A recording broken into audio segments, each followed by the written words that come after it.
প্রধানমন্ত্রী নরেন্দ্র মোদী বিহার নিয়ে অতি উচ্ছ্বাসে বাংলা জয় করবেন বলে যে ধরনের মন্তব্য করছেন, জেনে রেখে দিন সে গুড়ে বালি। বিজেপি বাংলা জয় করবে, এই কথাটা কি জানেন? কথাটা হচ্ছে, কুঁজোরও শখ হয় চিত হয়ে শোয়ার, আর গামছার ইচ্ছা হয় ধোপার বাড়ি যাওয়ার। বিহার আপনারা যেভাবে পেয়েছেন, যে রসায়নে পেয়েছেন, বাংলার সঙ্গে তার কোনো সম্পর্ক নেই।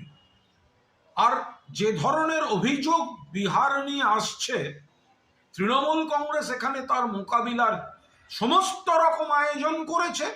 পাশাপাশি মাননীয় মুখ্যমন্ত্রী মমতা বন্দ্যোপাধ্যায়ের নেতৃত্বে উন্নয়ন কাজ চলছে, মানুষ খুশি, সংহতি, সম্প্রীতি, ঐক্য।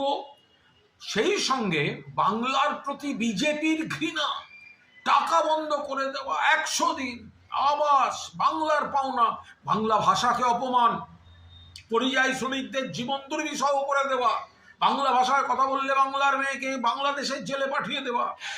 বাংলার মানুষ বিজেপিকে ঘৃণা করে। ফলে বিহার যে সমীকরণে হয়েছে, যাদের সঙ্গে লড়েছেন ওই কংগ্রেস যারা, আর যে ধরনের অভিযোগ আসছে জাতীয় নির্বাচন কমিশনকে ব্যবহার করে, বাংলায় রয়েছেন বাংলার বাঘিনী মমতা বন্দ্যোপাধ্যায়। ফলে নরেন্দ্র মোদীজি নেড়া বেলতলায় একবার যায়, আপনি বারবার বাংলার দিকে আসছেন, ফলাফল কিন্তু একই হবে। বিধানসভায় হেরেছেন, ডেলি প্যাসেঞ্জারি করেছেন, পঞ্চায়েতে হেরেছেন, লোকসভায় আপনি বারবার আসার পরেও বিজেপির সিট কমে গিয়েছে, তৃণমূলের বেড়েছে। এবং 2026 চতুর্থবারের জন্য মুখ্যমন্ত্রী হবেন মমতা বন্দ্যোপাধ্যায় 250 আসন নিয়ে। বিহার নিয়ে বাংলার সঙ্গে মিলিয়ে এসব অলিক স্বপ্নের কথাবার্তা আপনার ওই 10 লাখি জ্যাকেটের পকেটে রেখে দিন।